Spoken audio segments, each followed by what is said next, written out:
Let's freaking go. Mr. Blake Ruffino will join us here in just a moment. PHL Nation, it is a simple question that I have to ask you today. Who do you blame? I'm looking at each and every one of you right now. Who do you blame for Garrett Nussmeier's turnover issues last year? The answer is a lot of it is on him. But I'm going to give you a stat that I think will open your mind to what he had to deal with the last year that other QBs don't have to deal with. You know, the thing that always stood out to me about Joe Burrow and Jaden Daniels and the years that they had in 2023 and 2019 is that they really weren't ever afforded bad games, right? We really needed them to play at an elite level for us to reach the goals that we needed to reach. And last year, Garrett, as a first-year starter, wasn't given those same types of things that Jaden and a guy like Joe Burrow had in their first year as a starter, meaning those guys had some tough outings in their first year as a starter, and LSU was still able to win. Garrett, how many of those games last year did LSU win that Garrett played absolutely positively terrible, and they still found a way to win the game? They really don't exist. And one stat that really stood out to me, and I don't think, and a lot of people are projecting this going into next year, that Garrett will have a Jaden or Joe type of leap. I don't think that's going to happen. I really don't, because Jaden and Joe are two of the best quarterbacks on the planet Earth. We just saw ESPN list their top 5 quarterbacks. Number 4 and number 5 was Joe Burrow and Jaden Daniels. So I don't think Garrett is going to be that good. But I still think he's going to be very good, which very well could be the best QB and the Heisman Trophy winner for 2025. But this stat really stood out to me. Garrett Nussmeier and the LSU passing attack, in every single game that they played last year, had to throw 34 passes in a game. 34 passes in every single game. Now remember, there were some games that they played in rain, the Alabama game. There was also some games where they did have some resemblance of a rushing attack, but every single game, Garrett and the LSU passing attack was forced to throw the football at least 34 times. Now, why is 34 relevant? Well, 34, you look throughout LSU history, there are plenty of instances where 34 passes is in almost every single game. But there's normally, I guess you could say, 1 or 2 games where you're not throwing the football at least 34 times. But take a look at this. And if you're not looking at this online via YouTube and you're listening to this after the fact, I will audibly break this down for you. The SEC average for passes in a game was roughly 30. 30. The average SEC passing attack threw the football, on average, 30 times per game. LSU was at 41 throws per game. 41 throws. So you want to know why LSU had Garrett Nussmeier with its turnover issues? Well, it's because they were asking him to do the absolute most with no running game, with drops. And look, I'm looking at, I can't state this enough, and I know I've made this point plenty of times. Garrett Nussmeier what he was able to accomplish in games that he gets heavily criticized for, in particular the South Carolina game, was nothing short of incredible. Last year, going back, and I'm cutting an Aaron Anderson film study. It will air tomorrow night. Obviously, I've watched every single throw that Garrett Nussmeier has made 3 times over this past year. It honestly gets better. It gets better with time. Because it all gets better with time. So, look, you're telling me that in every single game LSU played last year, they threw the football 34 times. When in the entire SEC, there was only one other team that averaged 34 throws in a game. Georgia. You see the discrepancy. Now, I'm going to show you something else. And I guarantee you, if you're getting this analysis anywhere else, let me know. There's other great LSU shows, some that are better than mine, I'll admit it. But I will tell you, I will always shoot you straight. And I understand I have been called a Garrett Nussmeier sympathizer. And that is perfectly fine. It's not just going to be Garrett this year. It wasn't just Garrett last year. I'm really excited to talk to one of the rising stars at LSU football, Jack Pyburn. He will be joining the channel tomorrow night. I say tomorrow night, Tuesday night at 6:30. Jack Pyburn. You're going to love him.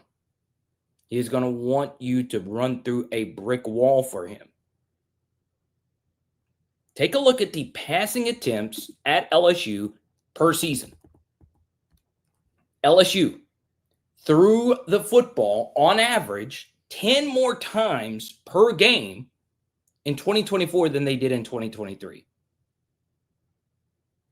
41 times compared to 31 times in 2023. Then in 2022, 34 times, 2021, 34 times. 2020, the COVID year, doesn't really count. 42 times, which over the past decade is an SEC record outside of Mississippi State schools under Mike Leach. 2019, the best offense of all time, the greatest thrower of the football of all time, Joe Burrow, 37.8 times. If we really want Garrett Nussmeier throwing the football 4 more times than what Joe Burrow did in 2019 per game? No. And then obviously with the more rushing-based attack, 2018, 29.8 times per game, 23.1 times per game in 2017, and in 2016, 24.8 times per game. Now, before we get to all of your comments, I want you to look at the offensive averages. Notice, with no run game, 6.19 yards per play, we were 7th in the SEC. But in 2023, throwing the football 10 times less per game, we were at 8.4 yards per play, which was an SEC record.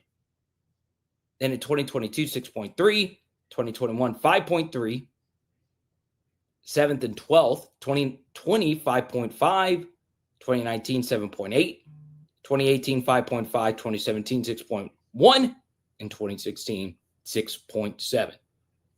Okay, so what does all of this mean?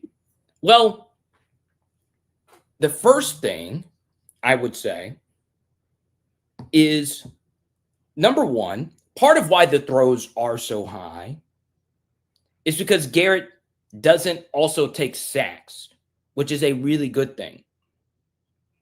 Sometimes he does just need to eat the sack. Happened versus South Carolina, led to what should have been a pick, a penalty, didn't count it. That was early in the game.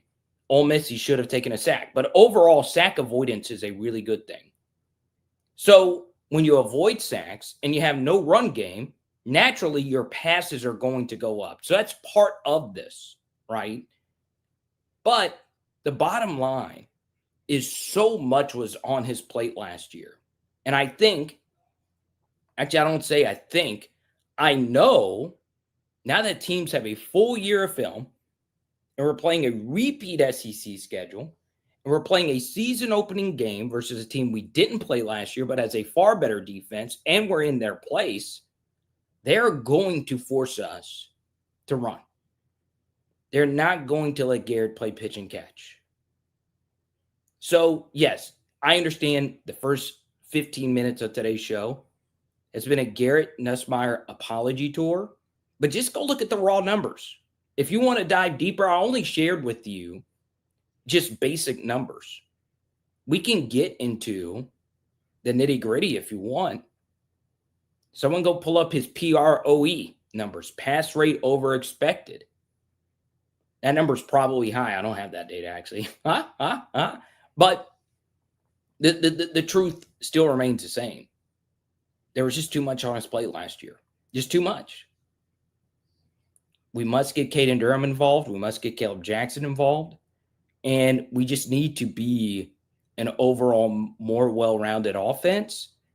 And we not only need, I know this sounds crazy, Garrett to take more smart sacks, we also need him to run more.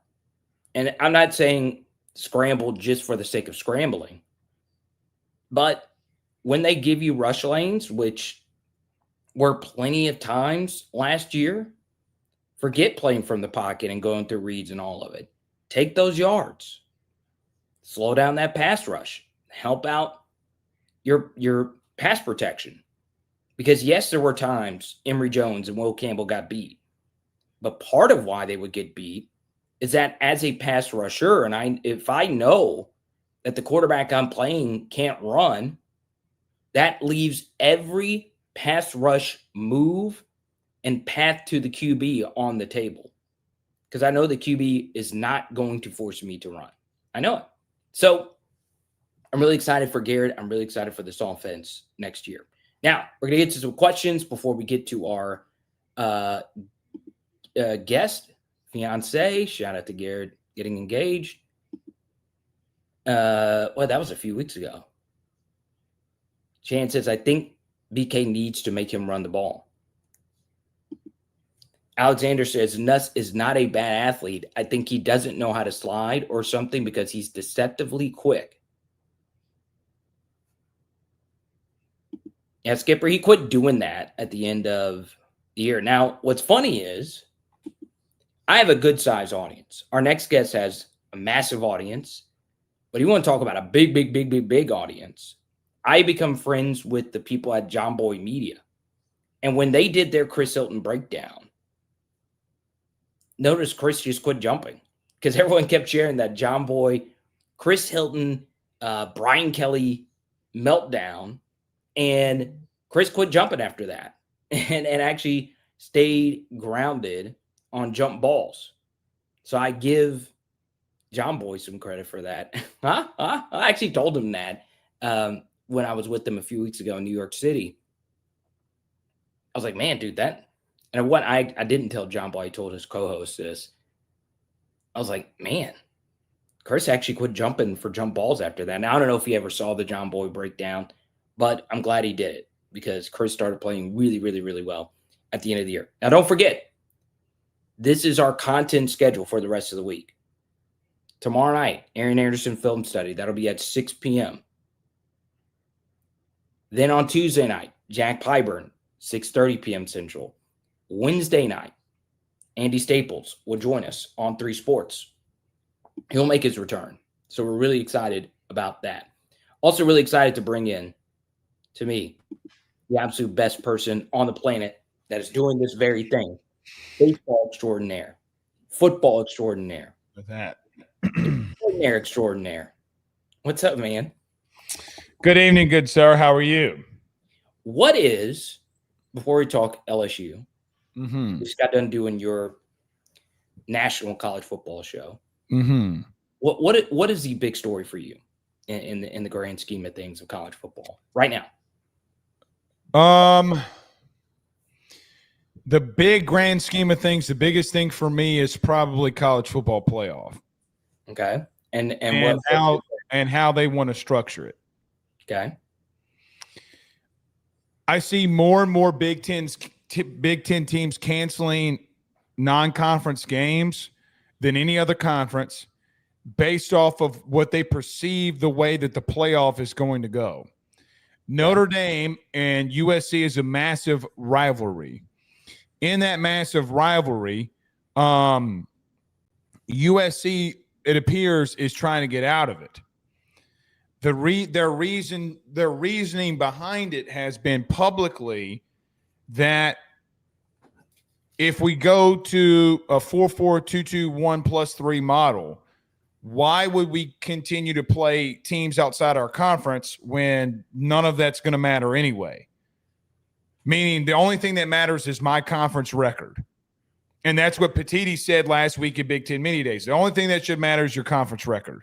Well, if that's the only thing that matters, if it's the only thing that matters, this model is flawed. So I think that number one is probably the most pressing thing for me. I understand there are a lot of people that want this Trump legislation or Trump executive order, excuse me. It really didn't mean anything. Now he just gives Congress a leg to go and stand on. For the SCORE Act is basically what he's doing. I guess that would be number two for a lot of people. Can you hear me? Now you took your headphones off? Oh, okay. No. I was like, damn, is this take so bad he took his headphones off? Like the Klay Thompson bleeding ear meme. Right. But then I just think for me, the biggest thing in college football right now has got to be the Big Ten versus the SEC at conference v. conference. So this is what I have been battling because most people feel it is the Big Ten and SEC versus everyone else. But the way I've taken the last 2 weeks, and it's not necessarily from SEC Media Day, it was more so from Big Ten Media Day. Yeah. I have gone from it being those two versus everyone else to now the SEC and the Big Ten. And for lack of better terms, it's your member measuring contest, basically. Basically, yeah. Your schlong. Well, the Big Ten expanded to 9 conference games in 2016. Yes. And now they're mad that everybody won't expand to it. This is kind of our conversation that you and I had that went 2 hours 2 weeks ago about why the SEC cannot go to 9 conference games right now. If you understand the politics that's been playing outside of this, you can't go to 9. Now, you can go to 9 if you you put yourself at a disadvantage of the thing that ultimately matters most. Carter, we can have a conversation about purism of the sport, or we can talk about where the sport needs to go based off of what's happening right now. Okay. And based off of what's happening right now, I don't think it's in the best interest of the SEC to go to 9. We did not ask the Big Ten to go to 9. You did it on your own. James Franklin last week came out and said it was the dumbest idea that the Big Ten has ever had, and they've had some dumb ones. Look back at COVID was his kind of like conversation part of this. Brother, if this is what we're going to talk about at the end of the year, if the SEC doesn't at least get a team into the national championship game, man, the SEC really is down. Like there might be a new world conference. The SEC isn't the toughest conference. If the SEC comes storming back and takes over and wins, then all the shit talk that's been happening during this offseason, and it's been some massive shit talk, then the SEC comes back and say, hey, remember the last time you expanded, the last time that we had 6 new head coaches at our program, 6+ that were at their new program 4 years or under. Last time that happened, we didn't win the back-to-back national titles, and then we just absolutely whipped your ass for the next decade. So you if you were the SEC, I'm not expanding. You're not expanding, but do you? Well, let me use a different. I'm not adding a conference game because expansion can mean multitudes of things. Yeah, of course. Yeah. I'm not going. There's no way in hell I'm going to 9 conference games. None. Because if they get what they want in the 4-4-2-2-1+3 model, you understand what that means. Are going to have play-ins. We're going to have play-ins. We're going to have the only thing that matters is conference games. That means the beginning. What's going to ultimately happen here is teams in the Big Ten and teams in the SEC are not going to play strong out of conference games. The whole first month of your existence is going to be you versus Dookie State. Carter, the Big Ten's literally getting there. The SEC standing put and saying we're not doing that is kind of making the Big Ten look dumb right now because the SEC doesn't have to go. I'm not telling you to ultimately the SEC can't do it. Right now, they cannot fold. They cannot fold to this. Here's my thing with the 4-4-2-2-1 model. I've tried to talk myself into play-in, and I just can't do it. I just can't do it. I think that would be the worst thing imaginable. Yeah, it would be the worst thing imaginable. You're expanding to 30 teams, brother. I mean, a play-in game is a playoff game. It is. Yeah. So again, I hear all of these people give their opinion in reference to what they think the SEC should do. What I don't think is happening from the media, especially, and fans are fans, and it's not their job to do this. The media's got to do a better job at explaining it. Carter, we're in a political war right now with the conferences. Legitimately. One thing I do want people to know that is very, very, very important is the commissioners of both these conferences, they kind of look the same. They wear a suit. It's an older white guy. Everyone kind of looks at him like the same way, but they're way different. Like Greg Sankey is SEC through and through. Tony Petitti is a TV exec, right? Exactly. He wants more games. Imagine that. A TV executive wants more games on TV. Imagine that. And I feel like that's getting lost in this because I have a broadcast journalism degree. I'm very lucky to know some of the heads at CNN, reporters and TV executives and all of that. They're a different breed. Yeah. So I understand it's like, Petitti here and then you have Greg Sankey here. They are not the same.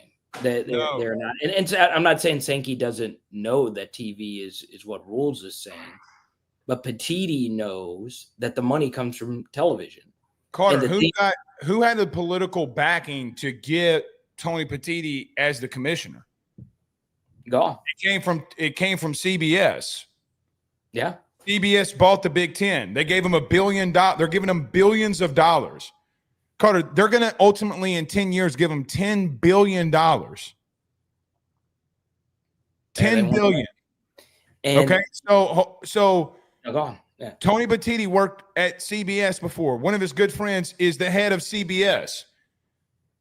If I'm giving you $10 billion and I tell you you're putting Tony Petitti in as your commissioner with Kevin Warren leaving, what do you think you're going to do? Kevin Warren leaving the Big Ten? What? To the Chicago Bears for a low-level role? No. He got canned and Petitti got out. I mean, come on. It's not that difficult to get this. I'm not folding I would not fold to the Big Ten. Why would I? Here's my thing with the 9, and we'll get into some LSU stuff, is I just want the best regular season possible. You're not going to get it. And a 9-game conference SEC would be so freaking.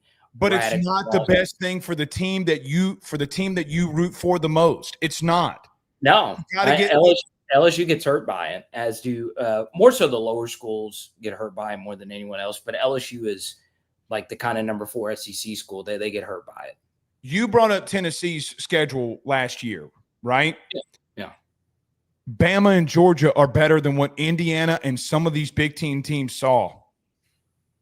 Like, I hate to put it like that, but it's the truth. They are better. Okay?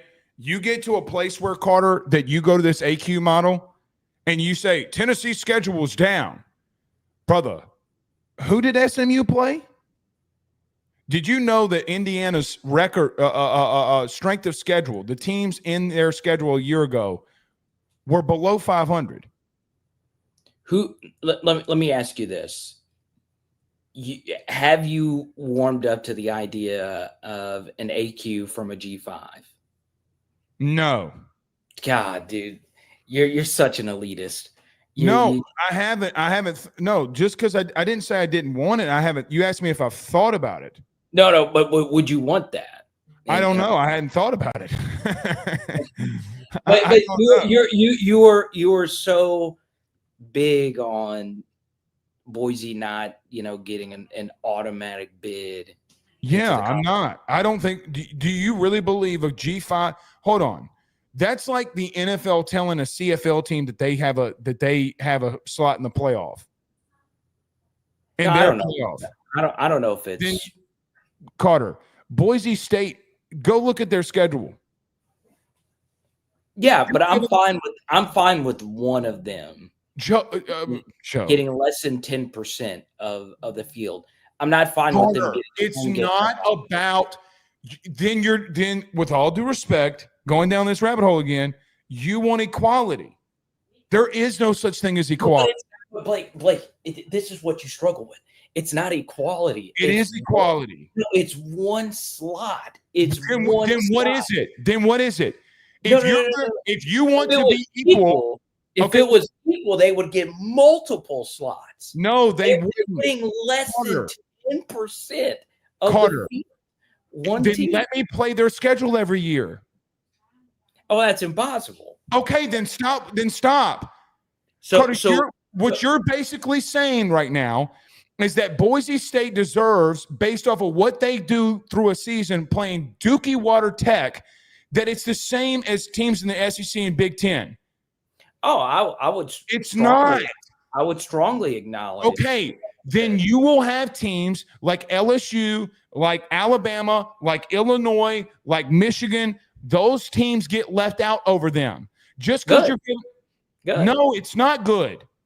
Good. You had a full conference to prove it. Let one. Okay, then let me go out there and prove it. Let me show. Okay. One slot, Blake. Carter. One slot. They have not won a game in a playoff ever. But that doesn't mean that they Carter, do you know that the Big 12 They're 0-2? The Big 12 in the playoff has one win in the last 10 years. One. Okay. So be it. That was in a 4-team model where the teams were way better. Carter, they've got one win in 10 years in 40 games. Give them Carter, if you go 1-11, spare me. Explain Ian Johnson versus Adrian. But here's the problem. You're not giving them one spot. You're not giving them one spot. You're not. That's what people don't understand. You're not giving those conferences one spot. You're giving them 5. How's it 5?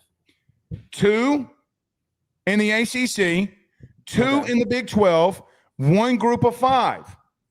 Okay. You're giving them 5 of the 16. And what we saw play out a year ago is because SMU played Clemson, the narrative was, well, they can't get penalized in their conference championship game.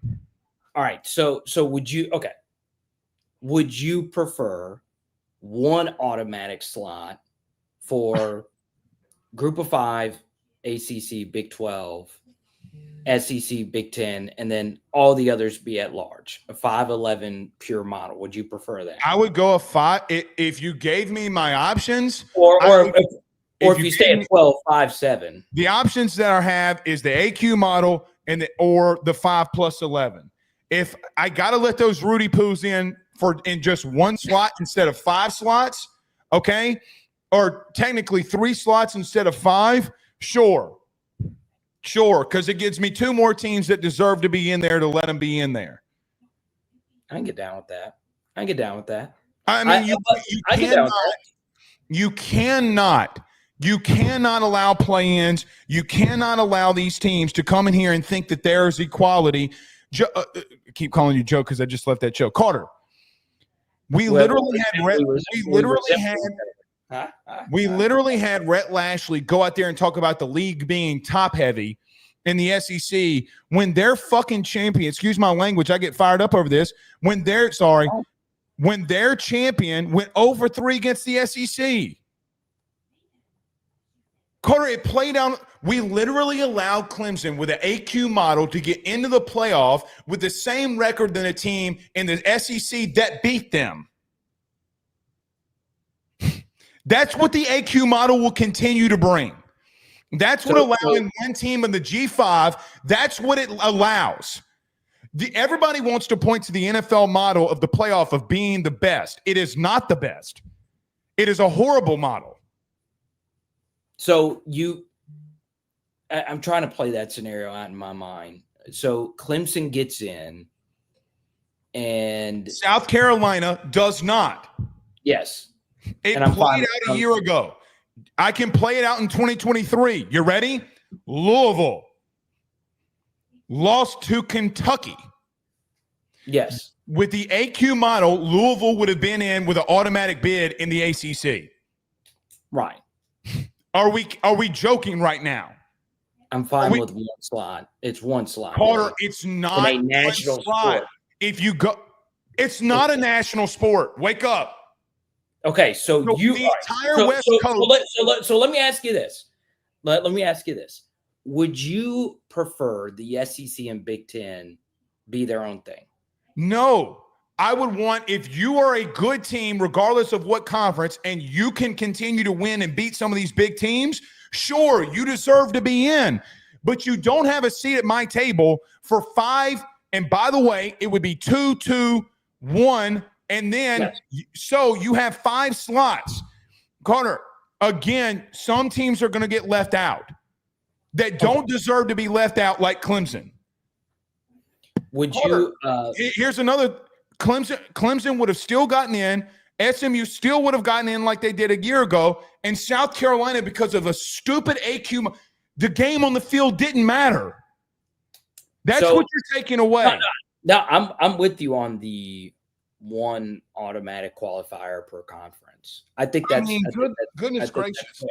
I think that's fair. One automatic qualifier. Fine. Do one. It's not the best model. I don't think these conferences deserve the same weight. I don't.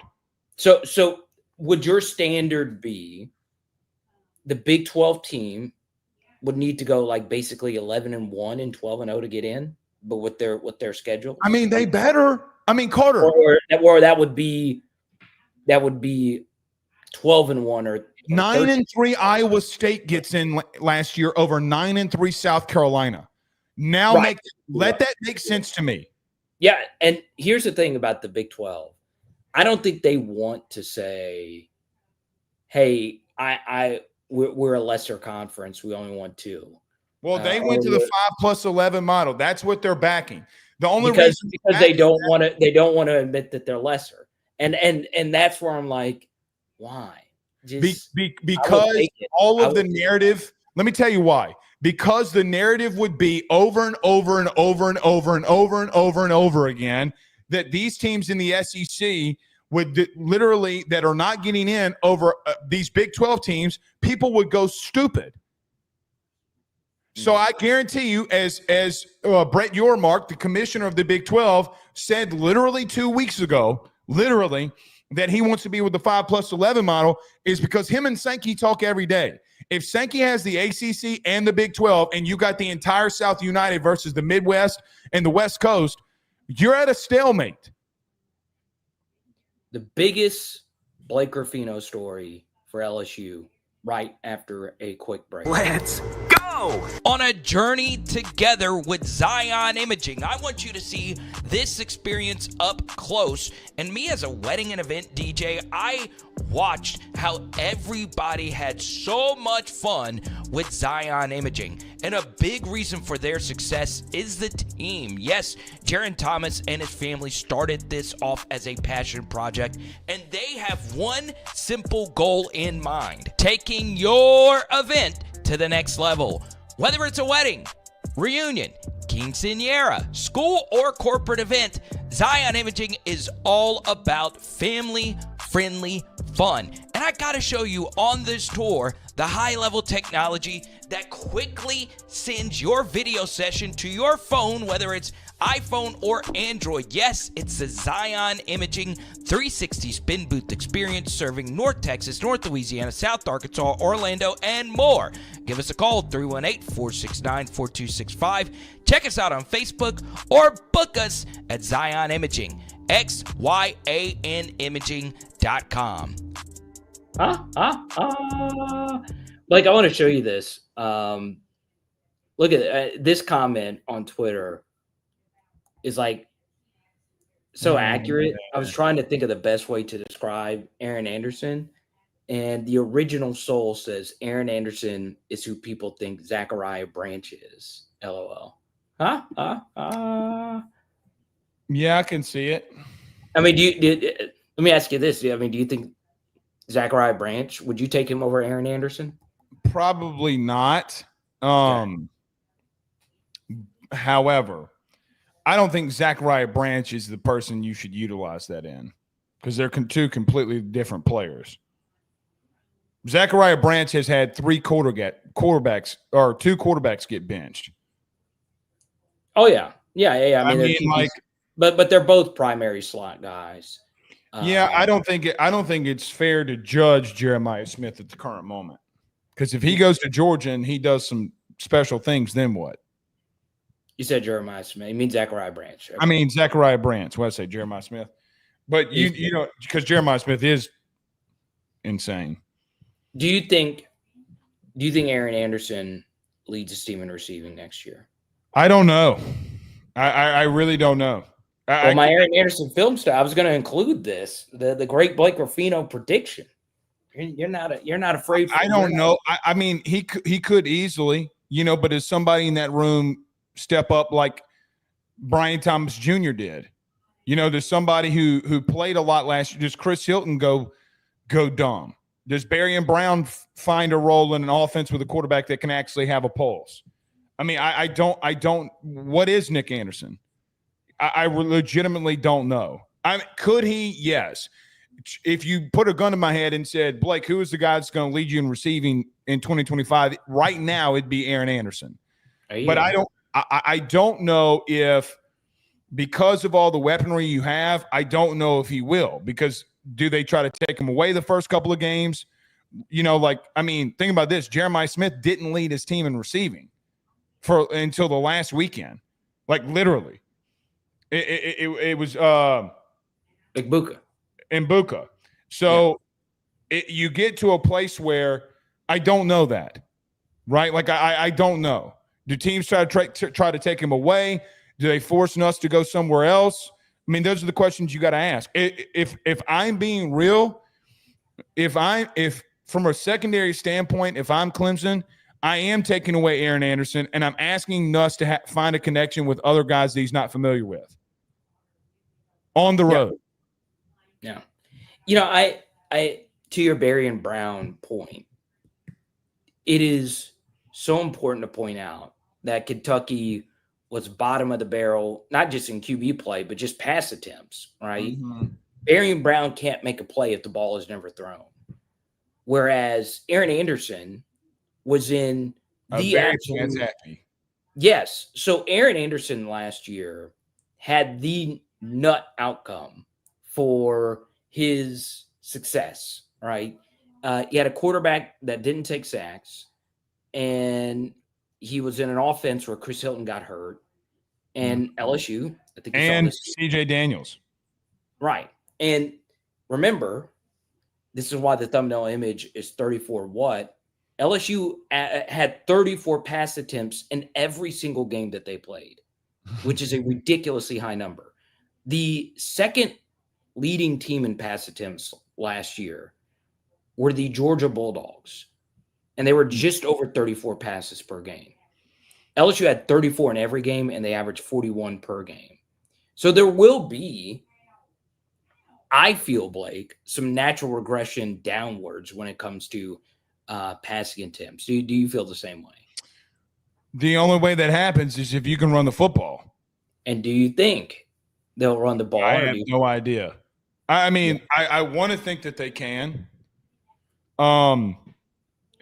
Carter, name your start. Let me tell you this. we can name a starting offensive line right now, and we can use all the logic. I'm going to tell you, nobody knows. Nobody knows because we haven't seen Josh Thompson. We haven't seen Braylon Moore go up against your team. Not like that. I mean, Josh Thompson came with 2 weeks left to go in the spring. Like he did not go with the first team until it got so bad that they threw him in there. Yeah. What is Carius Kern? God, I mean, I'll tell you, I don't think he will be a tackle. I think on what's next week, July the 31st or 30th, whatever it is, I 100% expect to see Carius Kern at guard. Yeah. Not guessing. So I don't know. I mean, you got it. The one thing you can't blame Garrett on any of it is he didn't have a running game, right? Like he didn't.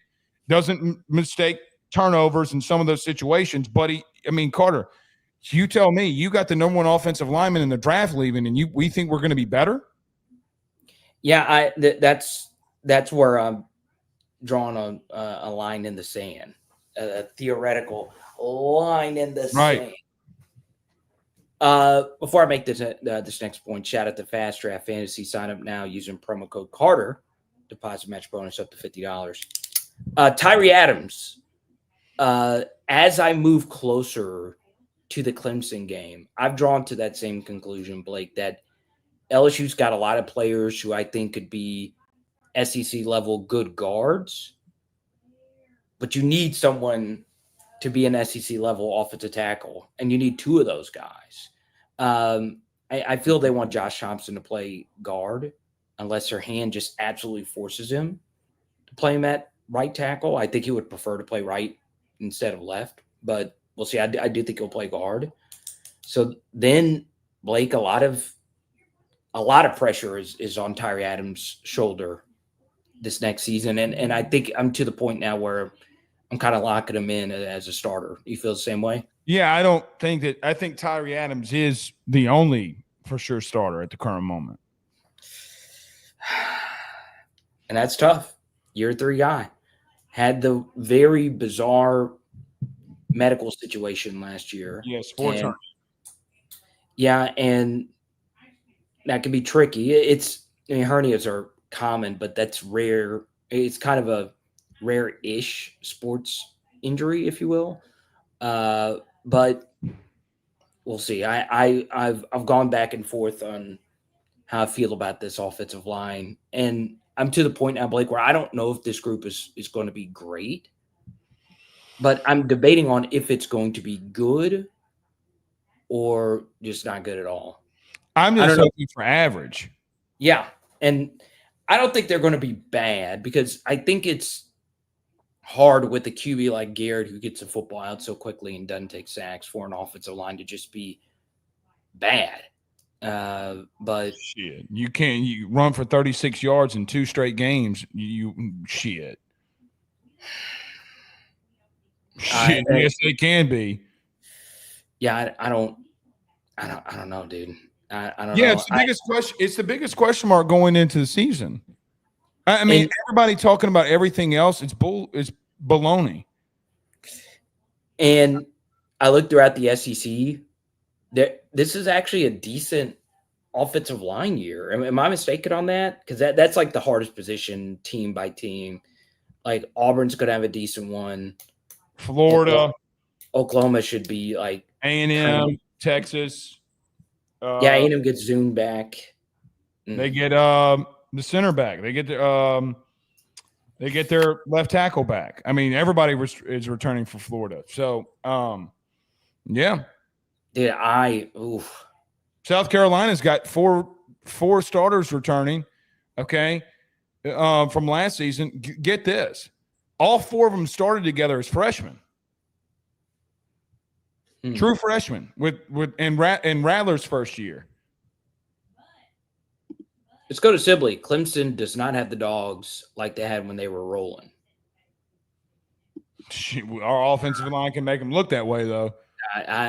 I love Sibley. I don't know if I agree with that. I do think Clemson is really good. I know you're not as high on them as I am. Well, they got to show that they can stop the run. I mean, it's a counteract. I mean, Carter, they got abused up front. John believes you should bring back the computers to determine the college football playoff. A lot of people like the BCS. I loved it. I mean, baseball, I think, has the best model with the RPI and the selection committee. Everybody, welcome On the Grind with Political Decode. Oh, I'll jump on your channel. That sounds like a channel because everybody comes for me for my political takes. I'm kidding. I would tank your views. 12 teams. If you're in the SEC, you're not top 3 in the SEC. Don't want to hear you guys crying about not making the playoffs. I was happy when there was only 4. Well, they're not 4. They're 16. I think he was saying he was got to wake up to reality. I think he was saying he was just happy when it was a 4-team playoff. I mean, that's not what he's saying, though. I mean, in some regards, he's telling us if you're not top 3 in the SEC, you shouldn't whine about it. Brother, with all due respect, there are teams in the Big 12 getting in over you that don't deserve it. I mean, do your research on it before you come at us. I believe Kansas should have got in. Yeah, you're fighting Jalen Daniels. Okay, let me ask you this. Let me ask you this about the Big 12, though. Is it do you consider their level of college football Power 4 worthy? Or no. So you Blake Ruffino's college football would be better if we just called the Power 2 the Power 2. No, don't call it anything. Let the best teams get in. And guess what? We're going to go to an RPI model. So if you want to get in the playoff, we're going to have a selection committee and an RPI. You got to play tough teams and beat tough teams to get in the playoff. You'll find out who's really good real quick. So you would want teams like Colorado getting on the phone with LSU and scheduling non-conference? No, I think it's dumb. Okay. Why would I do that? No. That's my point. I'm trying to. Yeah, I would never do that. Big 12. No, yeah, I'm trying. We got Houston in a couple of years. I never. Why would I? Why? No, I'm talking about Colorado, like not LSU, but just scheduling. But Houston's in the Big 12. Why would I go to Houston? So you think the Big 12 needs to schedule more difficult non-conference games? They got to win those games, Carter. You can't keep getting your shit kicked in. If Texas and Oklahoma were still in the league, fine. Okay, go right on ahead, but they're not. We'll take a few more here before Blake has to tend to the beautiful children. Yeah, they haven't been.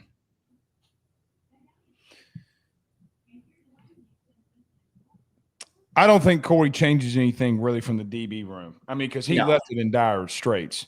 Yeah. I don't agree with that part. But yeah, I can, and I'm not just saying this from the former players that made a big stink about it when he was left. There are multiple people that are still kind of salty about Moffitt not being retained. I will say this as far as like the Tommy Moffitt debate. I know he's at Texas A&M or whatever. I also got Brian Kelly's logic for wanting to bring his own guy in as well. But I don't like judging strength coaches. I've always been that way.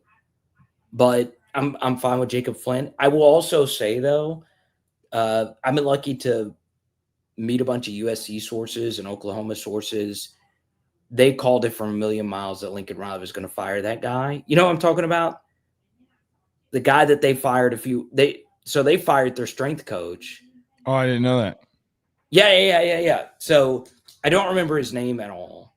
But one of my Oklahoma USC connections said, hey. Yeah, it's a big deal. I mean, Carter, I agree with the statement. We have not been as physical. We've literally gotten out physicaled. I mean, do you disagree? Our defensive front seven has gotten pushed around. I mean, with all due respect. I don't know if it's just physical or if it's just not having the thoroughbreds in the stable. I mean, I think it's 4 defensive linemen that got drafted. I mean, Mason Smith got pushed around. I mean, like, then why are we pumping up Whit Weeks then? Why does everybody do that then? I mean, like, you can't. What's wrong with Whit? I'm just saying you can't say that everybody's getting pushed around, give up 250 yards on the ground per game in SEC losses, and not saying you're not getting pushed around. I mean, Carter, quite honestly, LSU's got more question marks than the Riddler. I mean, the offensive line is one thing, but the defensive line is a whole nother thing too. I mean, Carter, we've had 3 years of every SEC loss that you have where those teams are averaging 250 yards on the ground. Sure, you went out and got a lot of good guys in the portal. I think the edge unit is going to be really good. But just because I think that doesn't mean that you don't have to go out there and prove it. I mean, Carter, we have gotten pushed around. We've gotten out-physicaled. I mean, that is a bottom line fact. So that's part of why I wanted Jack Pyburn on the he channel. set the tone. So he'll join us on PHL Tuesday night. Really excited about that. Love it. But I'll be tuned in. Well, you should. I mean, you're as big of a Pyburn fan as I am. Now, I do want this to be clear. This did not start on my end. So I'm very fortunate that because I never really seek out current players to join us, but some in Pyburn's camp have become fans of the channel. So we appreciate Jack spending his time with us Tuesday night. He's a tone setter, bud. He's a tone setter. And I think some of it is because I've been steaming him up quite a bit. I do think he's going to be really good. One thing I will say, though, I have been listening to a lot of college football preview podcasts. And almost every single one of them say that they have a weakness or that they're weaker at defensive tackle than they are at defensive end. You feel this way about the current LSU defensive line, right? Oh, without a doubt. So let me ask you this. How big of a concern is that for you that the defensive ends might be very good, but your DTs? Oh, man. I mean, Carter, I don't care what they did in the portal, really. I mean, ultimately, I think Sadir Mitchell will give you a lot of really good reps. Yes. I think you can do really good. I pray to God Don McKinley is the 5-star that we think he can be, because that means you're going to be really freaking good with that edge unit. The thing with LSU is that you see the potential, right? There's a shitload of potential out there. Hey, we got a 5-star defensive tackle, Carter. If he has a big year, then what? You have the edge unit you think you have. That's the preseason hype going in for LSU, is because you do have so many of those questions and hype that if this does pan out the way that you hope it pans out, you could do something really special. But at the same token, there's the other side of, well, you haven't done it yet. Okay, and so we got to see it be done.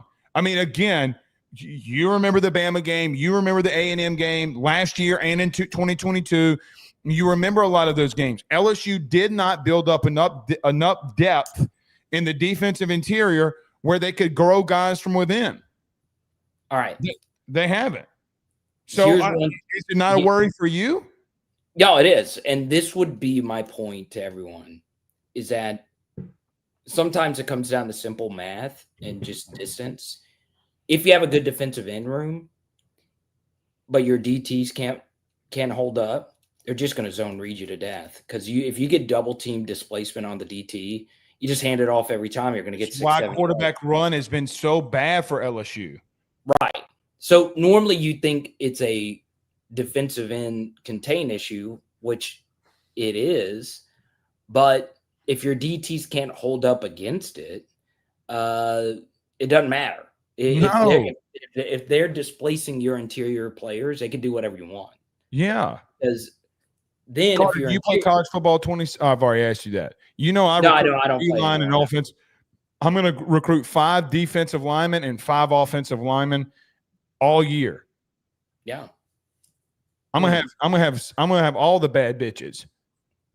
Dude, my big opinion is, after this next year, listening to all these different college football podcasts, is you need to get as many good DTs as you can quickly out of the portal. That's why Lamar Brown's so big. That's why Deuce Gerald's, where's he going? That's why that one's massive. Carter, I got to be real with you. You got to win both of those. Yeah, and I will also say this, because I play DT. It's my favorite position in all sports by far. There's not a close second. there's just not as many good ones. And there are more great defensive ends. I have a lot of different theories as to why that's the case. So even if LSU's defensive end room is going to be really good, which I think it will be, you probably think it's going to be as well. That's why we're having Jack on the show. I wouldn't have him on if I didn't think he was going to be great. The defensive tackle room is going to have to be so big this year because we thought it was going to be a problem. It didn't end up being as big of a problem, but it was a problem, if that makes sense. I mean, Jacoby and Guillory's got to give you significant snaps, brother. Oh, yeah. Coming off a severe injury. Right. It's Bernard Gooden is 262 pounds. Like, yeah, I hate to say it like that. It's a weird tweener kind of situation. He's parashand. Yeah, and that's why, it's hard. Like, if Sadir Mitchell's not decent, you're in trouble. You're in a lot of trouble. I mean, go back and watch Ole Miss. I was watching it again last night. I think it's the fourth quarter. Jackson Dart goes stupid running the football. The biggest mistake Lane Kiffin had was he didn't keep running Jackson Dart on the second to last drive that Ole Miss had. Go back and watch it, okay? Carter, it's not the ends. It wasn't Swinson. It wasn't 35, big boy. What's his name? Savion Jones, that they were holding their own. It was Piaz and Don McKinley and Ahmad Bro that were getting their shit pushed in. I mean, like, you have a problem in the interior of your defensive line. And if they're getting pushed back that far, Whit Weeks or Keys or any of them do not have a chance. Because as a former O-lineman, talking about positions we played, if I can get decent push on a defensive tackle and get closer to you and cause a log jam, it makes my block 10 times easier. Yeah.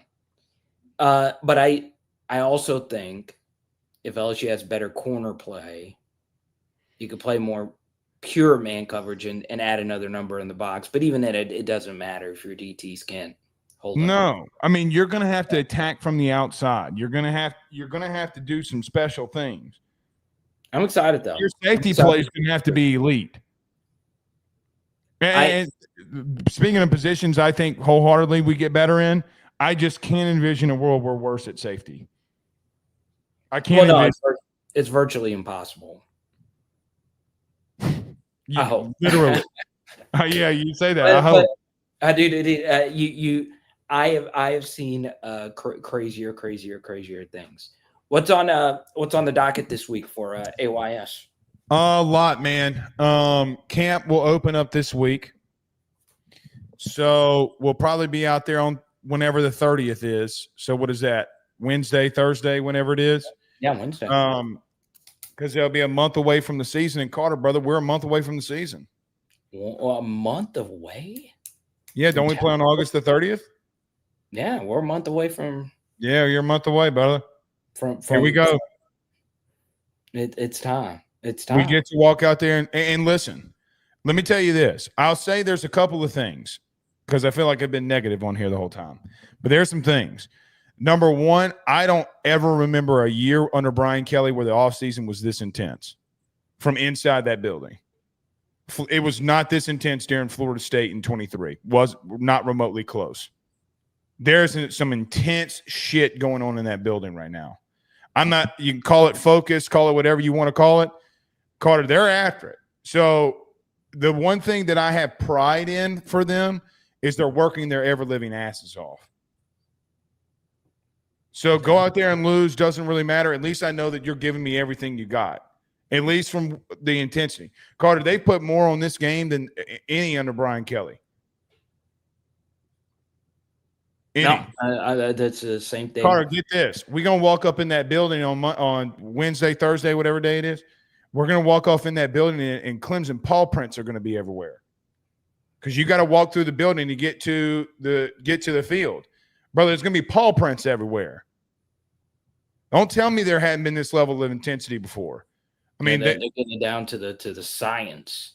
Literally. And listen, I was told last week Jack Pyburn was cussing people out left and right. Don't tell him I said this because you'll have him on here. But I know for a fact he was in there like smelling salts and shit, slapping people on the back. You have never had that. Ever. Miss a rep and watch what happens. That's why I was told defensively, be around Harold Perkins and Jack Pyburn and miss a rep. Left side, strong side, miss a rep. Oh, God. Huh? I'm serious. No, I'm not going. This is what I've been told. Go in that locker room and mess around in that weight room, find out what's going to happen. It ain't all right. I got to give Perk credit too, man. Him and Pyburn have been on one. Well, miss a rep. Perk's Freak of the Week. We won the last one. What you think about that? I'm excited about it. What do you really think? Him as a player, I'm still, crossing my fingers that something gets solved there. Here's my big thing, Blake, is it used to be that with the season that he had, the upside he gave you after 2022 was so ginormous that it was worth trying to figure out what an every down role looks like with him. Mm-hmm. But now that we are 2 years removed from that, the opposite is true, where I don't want defensive integrity to be compromised trying to fit a square peg in a round hole, if you will. You want to bench him? No, I don't think benching is the right word. I think using him as a situational player would be better served for this defense. Oof.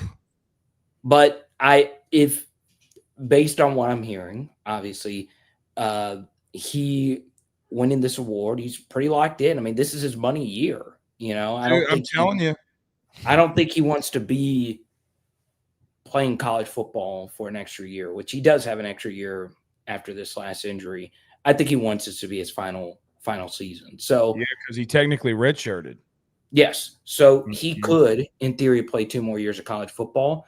I also think, and this is, take this for what it's worth, I do think the info is out there that, it was after his freshman season, like there was all these film studies from like Bryce Young, and everybody's film study would say, hey, I was watching Bryce Young, but I couldn't quit watching Harold Perkins in that game, right? A lot of that NFL buzz has died down. Like, he's still in some first-round mocks. He's still very much, to the NFL scouts I've spoken to, he's still very much, like, on their radar. But it's not as hot as it once was, right? And what's so crazy is the season after he had the same exact stats. Oh, from 2020. He had the same exact stats in 2022 that he had in 2023. Go look it up. Same exact. Yeah, and part of that is because his snap count went up. But I still believe in his talent. I still believe he can be a major game breaking type. If you're gonna send that star role every down, or 50% of the time, like you did Major Burns a season ago, why aren't you doing it? Yeah, and one other thing is Harold Perkins, I think, is also taking coaching really well. Lance Skidry is going to be the biggest thing that happened to Harold Perkins. And I don't think it's not because he hasn't, like, these past couple of seasons, but I do think he realizes that since that 2022 year, he's had more close to average games than fantastic games.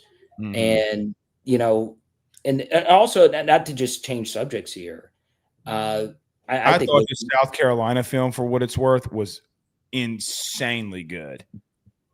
Yeah. Park was insane against South Carolina.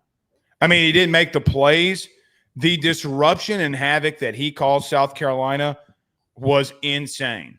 You do not win that game without Perk. It does not happen. You literally turn the entire game around because of Harold Perkins. Don't you dare get that twisted. No, yeah. But I also think, and this is just, you can just look at this. Anyone could look at this, but Harold's best games outside of that big Bryce Young game in 2022, they have come versus backup quarterbacks, right? Well, So it was Sellers that he got 2 of the turnovers from. right, Both but turnovers from Sellers was because of Perk's pressure on him. and then he had one. He had one versus Ashford in the second half. Mm-hmm. So, this year, I mean, if he has a shutout season, he'll be a minimum 3rd, 4th round pick, maybe higher. So We'll see. We'll see what happens. Check him out at AYS Sports. Have you been seeing all these people, by the way, asking who the famous celebrity is that have viewed their page on Twitter before? Oh, who was? I'm not done it. Who was yours? I don't remember who was mine, but you know that there's some LSU people where your name's coming up. Like you're the most famous people that some of these people have ever talked to on Twitter. No, well, I hate that for him. I am far from that. But here's my opinion. It's gonna be a big year for AYS Sports Network. I hope so. It's gonna be a hopefully it starts on Thursday, and hopefully we go to the playoff and we win a couple of playoff games and we make a shitload of money. Dude, I'm with you, man. I need the moolah. We got another. My mother-in-law is getting a new dog on Friday. Good Lord! And I gotta get Charlotte is her name. I gotta get her a gift. That's why. You gotta get a dog a gift. You don't give new dogs a gift. Hell no. What kind of dog dad are you? The most white people shit I've ever heard in my life. Well, I'm not that. No, but your wife is. Yeah, and my credit score wishes it was. I will. Hey, now, come on. I would not buy. Y'all buying dogs presents, and it's a joke. All right, simmer now. But you really buying a joke? Joke? You really buying the dog a present though? Yeah, you got to. You got to make the dog feel welcome. Imagine being a dog. Dog's coming from a different state. Beautiful, beautiful dog. Got to get it. Got to get the new dog Charlotte a gift. You got to show them dogs who the alpha is. I'm gonna be looking at them. No. You got to. You. Let me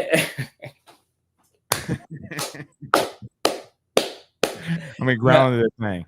No, I will also tell you this. Next time I'm at your house, I meant to do this the last time, but it was a surprise visit to your house. Mm-hmm. I gotta give Ben something. Yeah, I gotta give Ben. Please don't. We got too much shit. Dude, I've never seen a child with so many toys. I know. Dude, you couldn't even walk. I was like, there's like an Ike Tyke thing, like everywhere I could see. Everywhere the eyes could see. Here's the thing, by the way. So I've been really diving into football. Clearly, dude, he's so mad. He goes, "Daddy, why aren't you watching baseball right now?" He's a baseball guy. Oh, yeah. Dude, baseball guy, man. You ain't getting. Go ahead. Now, please tell me you saw the viral baseball video today. I won't say which one. I can't say. It was the most grotesque thing I've ever seen at a baseball game. It was so nasty. I can't even play it on. Oh, the Phillies-Yankees game. Yeah. Yes. Yeah. Yes. And then he licked his finger. Yeah, licked this. I was like, no. Oh my God, dude. I just couldn't. How does your mind get to? I don't know. Oh, it's so gross.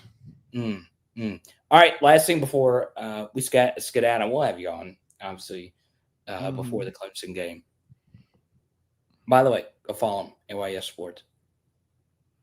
What is, and obviously we covered on like so many different things. Mm-hmm. Do you have a bold LSU take, positive or negative, that's just been floating in your mind? Or is there one that's just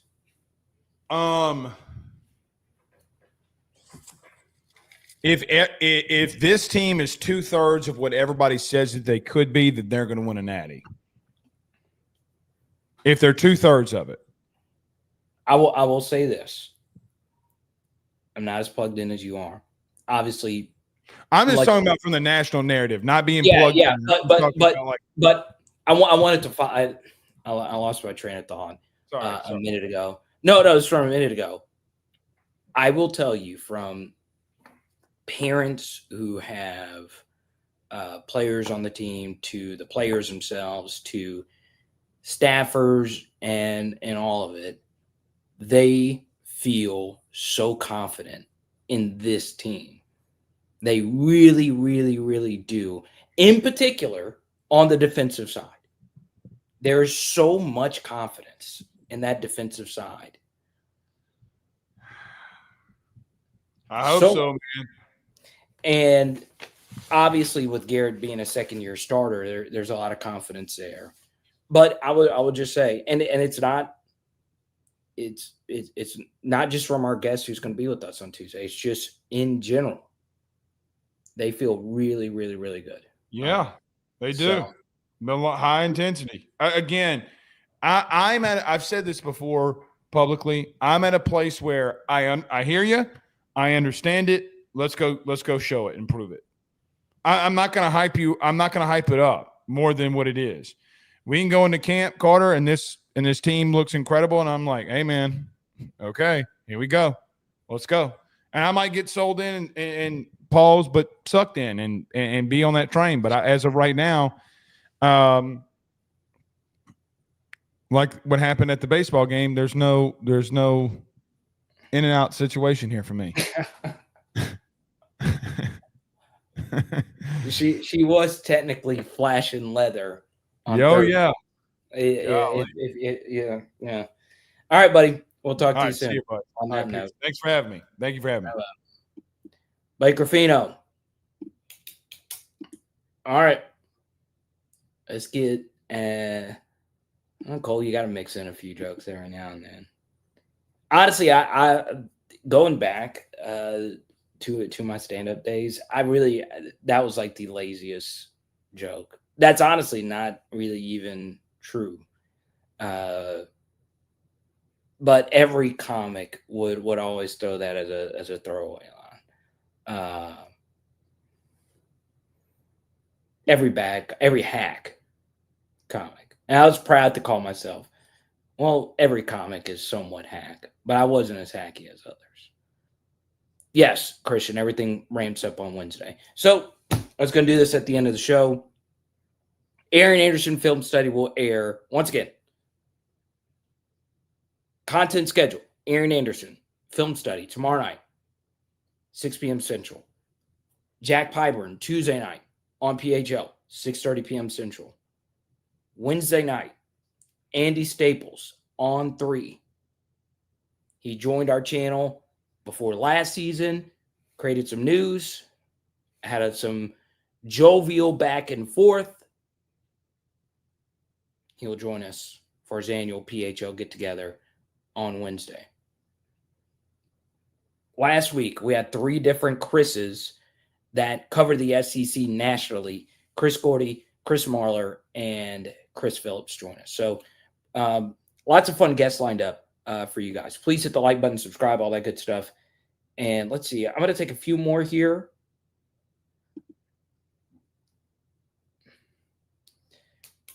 It's still the weirdest thing that Trey Bradford got that first rep. You know what's funny about that, Alexander, is I have actually never figured out why that even happened. Still the weirdest thing. It's a good trivia question. Brian, I'm totally with you on that. Eric, good to see you, man.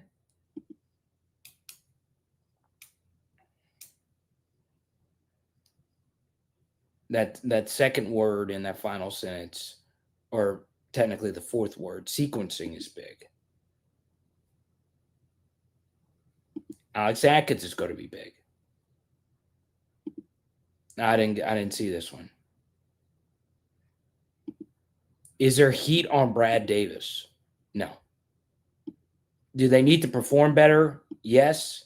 But the way that they recruit, or the way he recruits offensive linemen, I'm going to tell you this right now. every year we do a thing where we power rank the best players on LSU's team.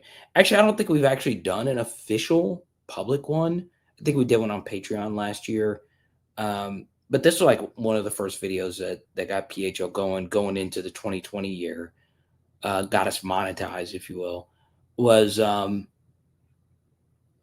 power ranking of the players from a football IQ standpoint to a feel for the game standpoint. I might have Caden Durham as the best player on this team, which goes against a lot of things that I look for from saying this person is the best player on the team. But, you know, it's honestly ridiculous how good he is. Like, I might be overvaluing him, but I don't think, because there was so much hype for Caleb Jackson going into his year 2.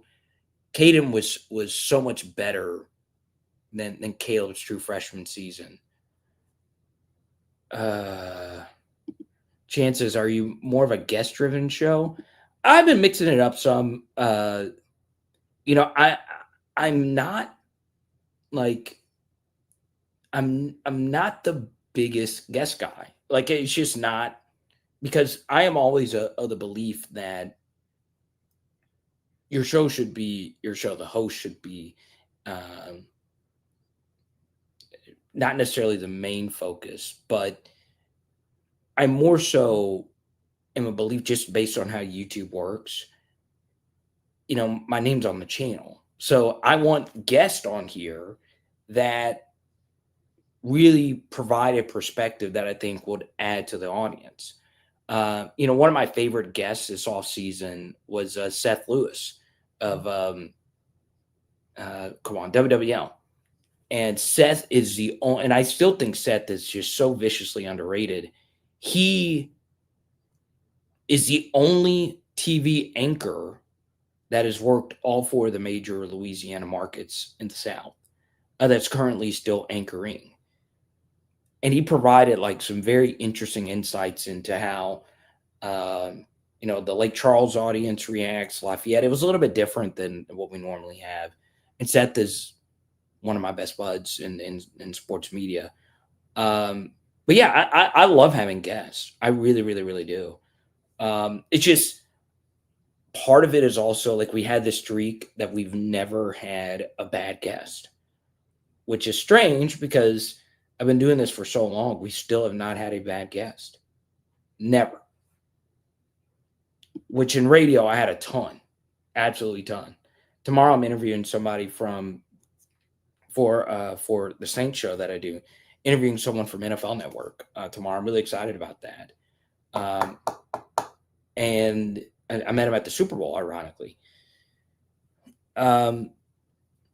But yeah, another thing about guests is you never, because like, you know, I got 2 different confirmations that Jack is going to be on the show Tuesday. So I feel pretty good that it's going to happen. But with big guests, like a current players are always the biggest guest. Always. If you're currently playing, because there's just so much stuff you're doing. It can always change. It can always change. But I'm so excited about having Jack on. I've talked so much to Jack's camp. And it just kind of happened.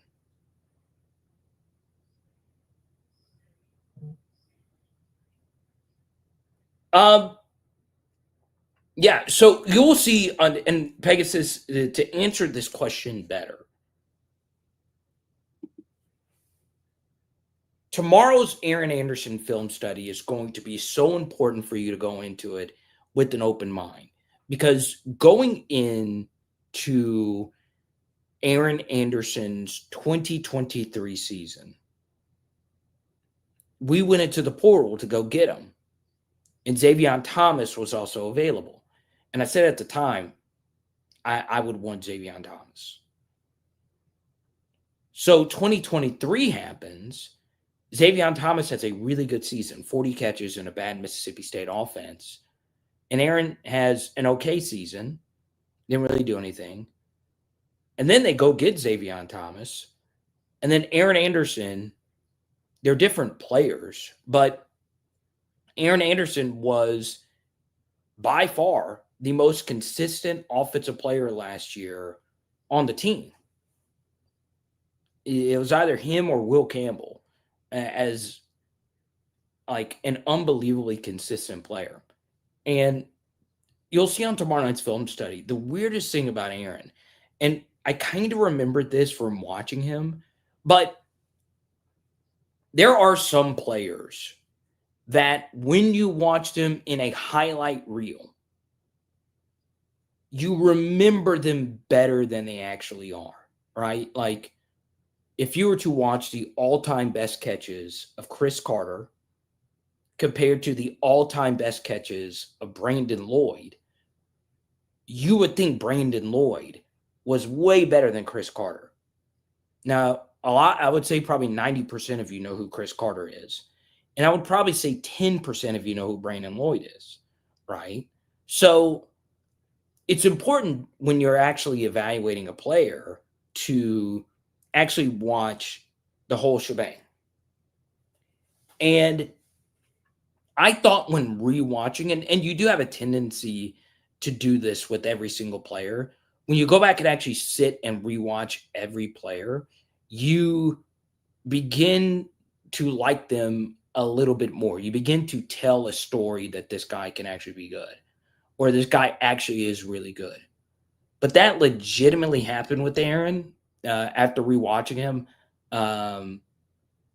on Friday and some on Saturday.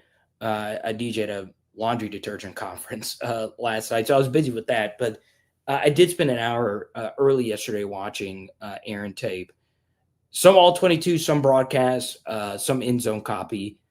And the thing that was so damn great about Aaron Anderson, and it's so freaking hard to do this at wide receiver, is he did not have a single game where he did not move the needle. That is crazy. That is so hard to do at wide receiver. Really, only the best LSU wide receivers can really say that, right? Going into his final season, and obviously these are two completely different players, but one knock on Brian Thomas going into his final year at LSU was he'd only had 60-yard games versus non-P4 teams. Aaron last year was so consistent. It was like 5 catches for 60 yards basically in every game. In the game, he only put up 1 catch and 6 yards against Oklahoma. He had a kickoff return for a touchdown. Every single game, he had an impact. Arkansas, he only had 3 catches for 30 yards. But all 3 of those catches were for first downs on very difficult whip routes where Garrett was under pressure early in the game when that game was in the balance. So he still had a good game. Now, there was a difficult catch in the end zone that Garrett put on a dot that he could have made. But you'll see, I'm not going to give too much away from the Aaron film study, but and this happens. When you do this, there are some guys you're skeptical of, and there's other guys you truly believe in. I was skeptical of Aaron Anderson going into this last year, and honestly, that was one of the better seasons compared to my expectations I can remember. Honestly. So I really like that. Like, because you hear me say this all the time where, I'm skeptical of a player like breaking through. You hear me always say I hope I'm wrong. I hope I'm wrong. I legitimately mean it. I hope as hell I'm wrong. So tomorrow I'll give my full thoughts on Aaron. It's a long film study. You're going to love it, 6 p.m. Central. Okay. Let's go to James E.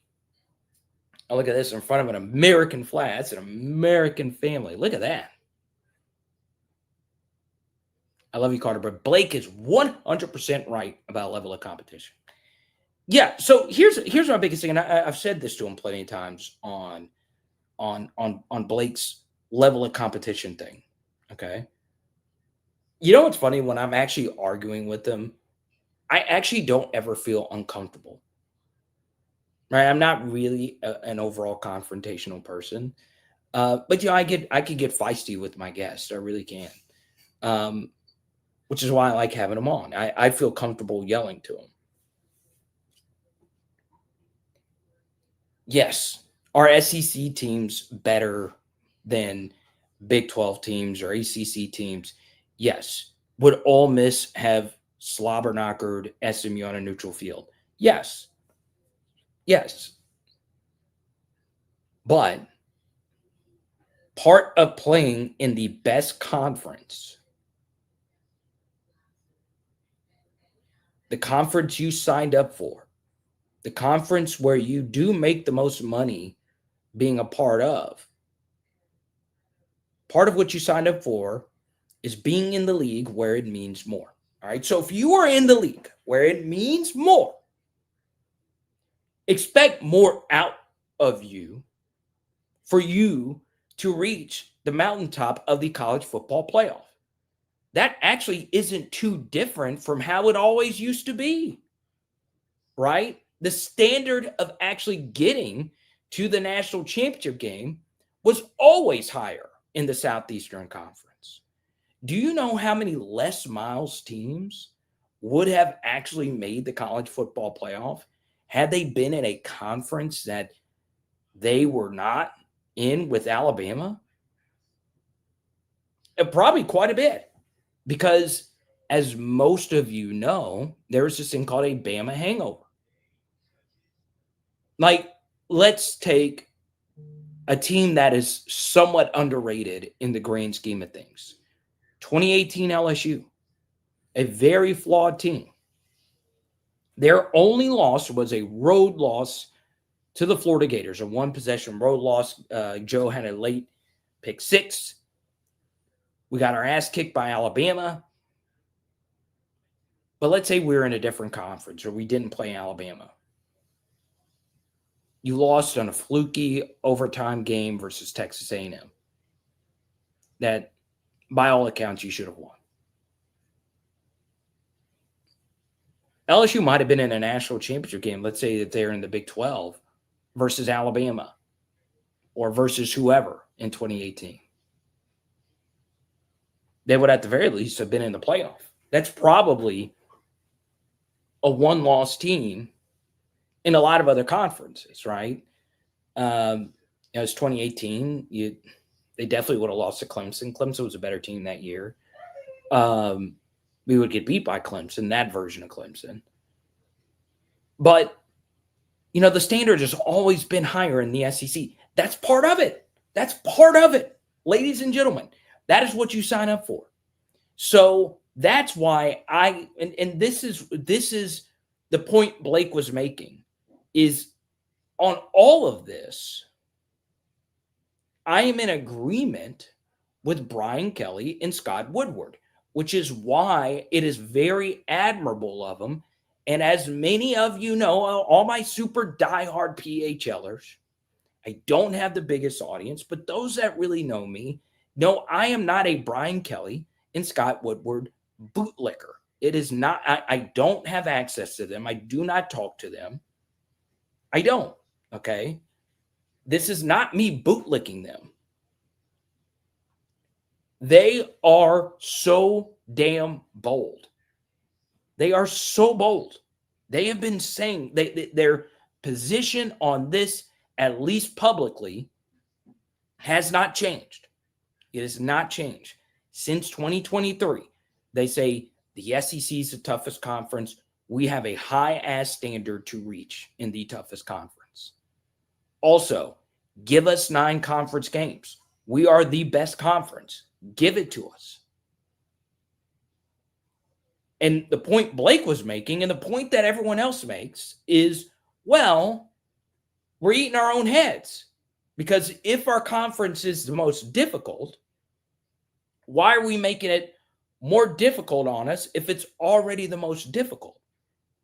But this can be a very freeing thing for every single one of you. I'm about to give you the best life advice you possibly can have as a college football fan moving forward, because this has made me enjoy the sport of college football so much, so much.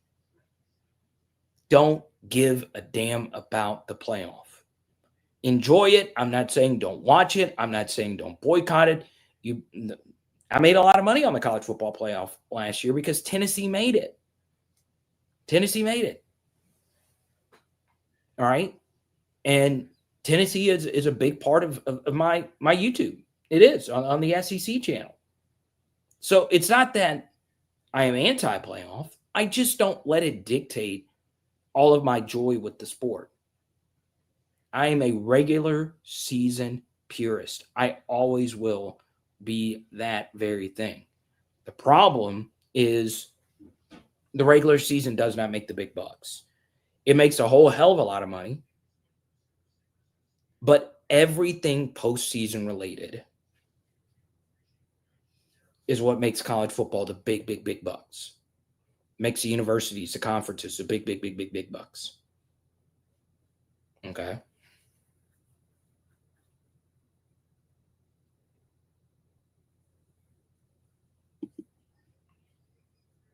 Well, actually, this is a weaker wide receiver class. This will be the weakest wide receiver draft class in a while. And Aaron could slide up some draft boards. And they're talking about the 2027 wide receiver class being the best of all time, which I would probably agree with. Like, I'm being serious. I would probably say yes. I mean, it's hard to beat Jamar Chase and Devonta Smith, but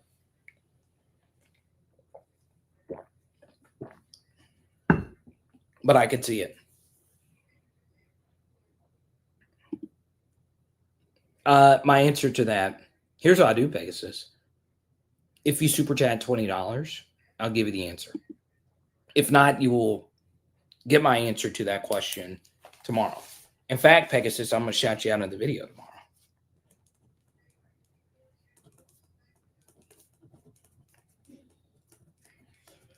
If you're an Aaron Anderson fan, tune in tomorrow, 6 p.m. Central. It's just a film study. It's not going to be live.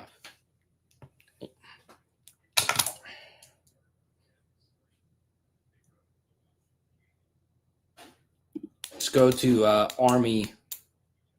Hey, Carter, I don't see anyone talking about Jelani Watkins. So this would be my thing about Jelani Watkins. Where does he fit in? Is Jelani Watkins better than Aaron Anderson? No, but he wouldn't be playing that role anyway. Even though he's smaller, I don't think he's a slot guy. He would play a lot of slot, but they're just such different players. He fits more, obviously, in that Barian Brown, Chris Hilton, XZ type of role.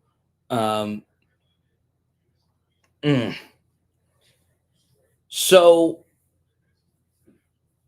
there's a wide receiver for the Arkansas Razorbacks. His name is Jordan Anthony, and he's basically Jelani Watkins, except he's not as good in track, but like sort of slightly better in football, or more productive at this point in football. And this has always been a thing. You know, the fastest receivers at the NFL draft, like the fastest receivers in the NFL draft, rarely do anything. Like, we'll see what Xavier Worthy does, but guys like Darius Hayward-Bay, John Ross, so on and so on, they don't do anything because speed at the wide receiver position does not matter unless it's one role as the vertical clear out guy, which basically means you're the guy that they run vertically to run dagger concepts and to clear out space, right? Basically. And there's always value in that. Jelani Watkins will always have value in a football as a theoretical football player doing that. But the difference in speed necessarily isn't how fast you are. It's how fast you move in and out of cuts. And Justin Jefferson had like a viral clip basically saying this. He gave all these young kids And the thing I like about it is like a lot of famous athletes, when they give advice to youngins, they'll just say, work as hard as you can and all that. So no, Justin Jefferson gave them specificity. He said,